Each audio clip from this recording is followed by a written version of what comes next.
For 3 minutes. I thank the gentleman for yielding. The Democrats talk about a slight delay in mail delivery the last several weeks. Well, of course.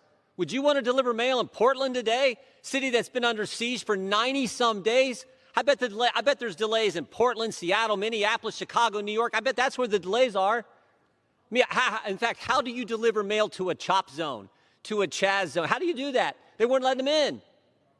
I mean, come on, we know the facts here. The facts are the post office has more money today than they had this time last year. They got $14 billion cash reserve. They got a $10 billion line of credit we gave them in the CARES Act.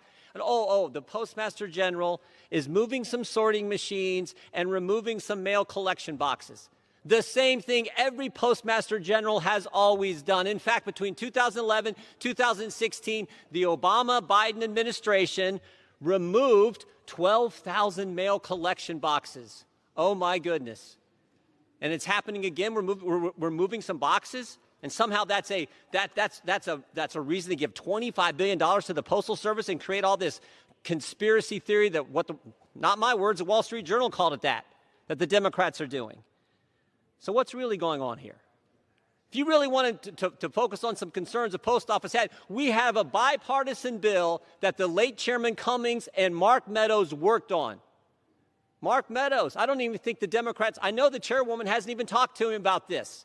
The expert on this issue on our side, oh, by the way, he happens to have a pretty important job in this town, pretty important job, and you guys didn't even talk to him. They had a bipartisan bill. If you really want to work on bipartisan concerns and solutions to some problems at the post, that's fine, but that's not what this is about. That is not what this is all about. Politics. You don't want to address real issues. Too busy defunding the police, too busy not denouncing the mob that's running so many of our cities. This is all about politics. First it was the Russia collusion. Then on this committee, it was the Michael Cohen hearing. I remember that when he came. First big hearing of this Congress. First announced witness of this committee. Came and lied to us 7 times. Then it was the Mueller report. Then it was the Ukraine fake impeachment. And now it's the White House is putting mailbox in cages and whatever you're saying now. The American people see this for what it is. They see this for what it is. If you want real solutions, we could have had them. You could have worked with Chief of Staff Meadows. You didn't want to do that. You wanted politics. You wanted politics. And if this was said earlier, if anyone should know, it should be the chairwoman of this committee who had to wait 6 weeks after the election day to get the results of her election. Imagine what the Democrats want to do, throw live ballots out there to everyone.